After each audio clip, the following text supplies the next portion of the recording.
Hello, world of the internet. My name is Simon Miller. This is Miller's Musings, and it's a bit of a different Miller's Musings today. I would implore you to go through the playlist or go watch old episodes of the show where we talk about, usually we talk about life, mental health, depression, all manner of things. But something I get a lot is, I'm going to move my chair down a little bit, so I can't. My chair's at the very bottom. My head's, it doesn't matter. Something I've got a lot recently is a lot of people have said, Simon, very kindly, we like all your stuff you do. Can you talk about things that are kind of newsy things and relevant options and this happened, that happened. Can you talk about that and kind of give your take on those kinds of things? So, I'm all about evolution and changing things up, and hopefully that means when we get to the more, I'll say serious, for lack of a better term, stuff that can have more weight. And a lot of people ask, over Twitter, at Simon316, cheap plug, said to me, Simon, do you watch MMA? Do you watch UFC? And did you see everything with Conor McGregor? And Khabib, I'm not going to try and pronounce his last name because I'll just butcher it. It makes me a bad person. I should try, but I don't want to offend anybody. And I thought, yeah, I can talk about that. Why not? And if it's something you want to see more of, it won't be every week. The crux of the series is still going to be talking about personal issues because that's why I started it. It's something I'm very passionate about, and mental health is something that means a lot to me. And I don't think people talk about it enough. But I completely understand that, keeping things interesting and keeping it a vlog, which is what it is. I'm well aware of what I'm doing. That's what life's all about, right? There you go. There's a little thing we'll tie it in. Life's all about, for me anyway, I mean, some people like routine. I like routine too. But, variety, diversity, changing things up, putting yourself in a position where you're uncomfortable, which is why I started Miller's Musings to begin with. I remember before I did the first one, literally saying, does anybody want to see this bald dude talk about mental health stuff? And people going to think I'm... There's only a point to go into. I've talked about it before. But I certainly had that. But I thought, no, I'll do it because there's that feeling in my stomach where I'm a bit like, ooh, so I put myself in that uncomfortable position. So I'm not uncomfortable about doing this at all, but again, it's all about change and it's all about trying to move things forward. So I do watch MMA, I do watch UFC. I would call myself a casual fan. If you ask, I'm sure if I talk to someone that's, a proper full-on fan, you'd be mentioning guys and girls to me. I'd be like, I don't know who that is. But I always try and watch pay-per-views. I always try and keep up with the news. Obviously fights like what we had at UFC 229, I'm always going to watch, go out of my way to see it because, again, I just like combat sports. Big boxing fan, big MMA fan, but from a casual point of view. Like when you've got the undercard guys, I kind of learn about them for the first time when I'm watching these big shows. Now, I was excited about Conor McGregor versus Khabib, as I think a lot of us were. Obviously, Conor had been away for 2 years doing his boxing stuff and making his whiskey. And in that time, Khabib had become almost like a stone cold killer, right? Just going about his business, tapping people out, proving how good he was on the ground. So when you get McGregor and Khabib coming together, especially with all the stuff beforehand, and I think this does all tie in. Now, if you've watched this video to get a kind of whose side am I on, I'm not on either person's side. I think it's all been bad. I think there's atrocious stuff from both Conor McGregor's camp and Khabib's camp, given all the fallout that we had. And just to sort of do it in chronological order, obviously this all started during the press conferences and during the hype to the fight. And I understand what boxing or MMA or wrestling, right? I understand what you do beforehand. You promote it because you want to sell it, you want to get pay-per-view buys. I completely understand that. I got no problem with it. But I do think there is a line. And I know loads of people disagree with this, and that's absolutely fine. Like, this is not a specific... You can argue any of this stuff is what I'm saying. This isn't an objective opinion, is subjective. But for me, I think it's important to keep... I mean, it's difficult, right? Because people will buy these fights based on the rhetoric we get beforehand. But for me as a human being and what I'm comfortable with and what I like to hear, doesn't really work, but it still ties in. I thought some of the stuff that Conor McGregor said was too far. I do agree that if you're going after religion or race or family or kind of making regards about terrorists, I mean, to me... that's just an area I don't want to go in, and it's not an area I want to see sports dipping their toe into as well. Again, I'm sure loads of people that watch this will go, well, I disagree with that entirely. Not saying you're wrong. I'd like to hear your thoughts, but on my end, what I want to see, I don't think we should do that. I wouldn't want it done to me. I would certainly never do it to anybody else. And as a sports fan watching it, I don't want to see Conor McGregor say that stuff. I think it's controversial, and I think controversy is good. It creates cash. As my friend Eric Bischoff once said, he's not my friend, doesn't know who I am. But... that's just what I'm not comfortable with. I don't think we should touch on that, especially when it was obviously something that was, overly personal to Khabib. And obviously Conor said a lot of other stuff. He's used a lot of words. I don't think there's an argument there. Some of the words he's used, not necessarily in this fight, but there were some words. I'm not going to repeat them here. Don't feel comfortable. But some of the words and some of the language he's chosen to use, it's just not what I want to see ever in my real life or in my fantasy sports life. If you want to, I just don't. You can call me a prude, you can call me a wuss, you can call me an idiot. I'm not trying to attack free speech or anything like that. I completely believe in free speech. I'm just talking about it from my personal point of view, using free speech just to try and underline where I'm getting at here.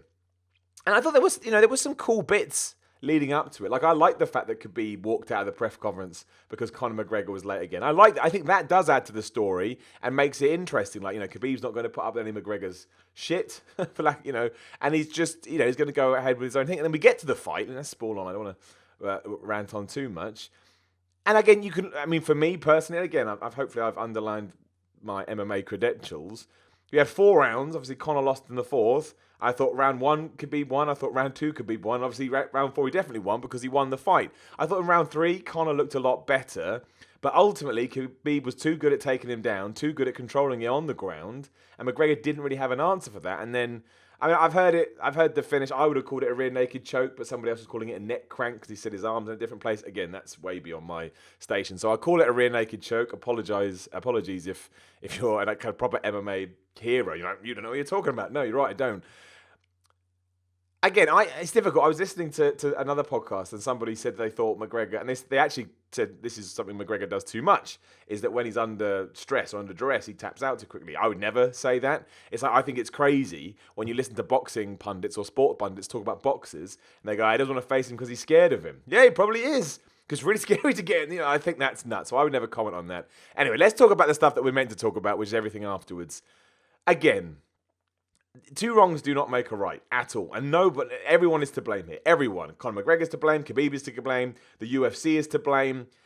We can go right back to the bus incident. It happened in New York with Conor McGregor when he attacked a bus with a bunch of his crew. That was unbelievable. The fact that UFC used that bus, which was a crime, to promote the fight. Look, it worked. So again, there's an argument there too. There's a debate there, but that is going to fuel it. So when you do have someone in a fighting environment who has just beat a dude, clearly, I'm talking about Khabib obviously, clearly upset about the stuff he deemed would be too personal, as he said in his post-fight press conference, don't talk about blah, blah, blah. He lost it. There ain't no two ways about it. And that kind of ties into mental stuff as well. I imagine his adrenaline was through the roof. He felt vindicated, like I've taken down this guy.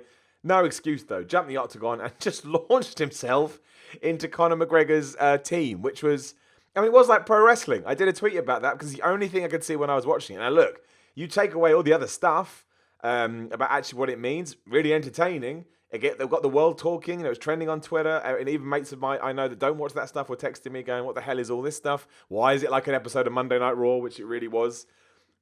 But it's just, I just don't think you need, again, it depends, if we're looking at it from a sporting point, again, if you look at it from a social media, trending, or everyone was enjoying talking about it, from a specific sporting point of view, it's just awful, and then it does bring all the context back in from everything else.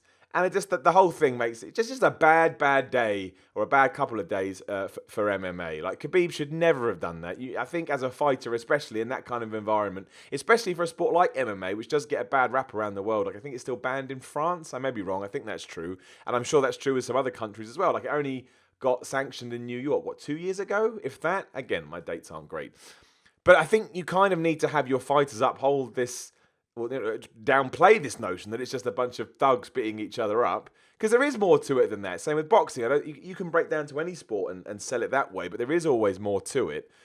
But yeah, I just thought it was awful all around. I thought, again, UFC were to blame, Khabib were to blame, Conor to blame. It was just like a cooking pot that was always going to explode, and the fact that it exploded the way it did, and I can't remember the name of the guy that Khabib went after, but someone said, he'd been shouting stuff into the cage the entire time, and that's terrible too. None of it is good. None of it. That's how I feel about it anyway. Like, somebody needed to hold their composure better, but everybody was just prodding everybody else's buttons to the point, in that kind of environment. Again, when you've just won, your emotions are all over the place, your adrenaline is flying, and that's, again, just that's something we've all dealt with as well. Like, when your adrenaline's up, that can lead to anxiety, depression, panic attacks. I'm not saying that's what happened here.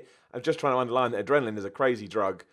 But hurling yourself into a bunch of spectators, essentially, regardless who those spectators are, I don't see how anyone can say that was a good thing.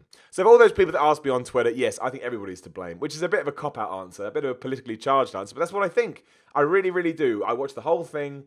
Again, it was fun on a ridiculous level. It was like watching pro wrestling. That's why it was fun. But I just don't think you can do that kind of stuff. And I know there's a whole other argument about our sports people role models. I think they do influence children, because of course they do. I think that's what I know when I was a kid. I looked up to loads of sports stars. So I think in that sense, you need to try and hold yourself accountable too. And again, that's all of them as well. It goes for Khabib, that goes for Conor, and it goes for Dana White and the UFC too. I think sometimes you need, as you're in charge, you need to be the person that steps up and tries to control the little things, even though you are dealing with crazy egos and who knows what else. Just to sum up, I thought the rest of the card was great. I really enjoyed the whole pay-per-view. I thought it was awesome. And it just ended with just a mad finish. And I think the other problem, obviously, that I have to talk about as well is all these stars in MMA. Obviously, Conor McGregor with the butt attack. John Jones had all his issues. Again, all opinion, all thoughts. Who knows whether I'm right or wrong. But it now seems to be a feeling in the air that if you're a big enough star, and this isn't just true for UFC or MMA, this is true for basically all sports, right? You can get away with it. Like dialing the clock right back. I remember when Eric Cantona attacked a Leeds fan, drop kicked him again. From what I remember, that fan said something terrible to Eric Cantona, but because he's Eric Cantona, he has to be the person to take the higher ground, whether that's right or wrong. Again, we could talk about that till the cows come home. And you could argue he was banned for a long time, but maybe he was a huge star, right? Maybe a lesser star wouldn't have got that treatment. You just don't know. So there's issues there too.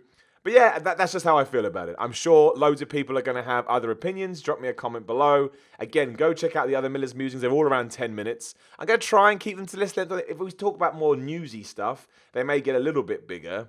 But I'm always going to try and keep it to that because it's meant to be like, shots in your face, whatever that means. But yeah, if you want me to talk about more relevant stuff or reactive stuff, please let me know. Loads of people asked about this, so I thought, okay, it's a good time to try it out. Or we can go back to the other stuff. That's not going away.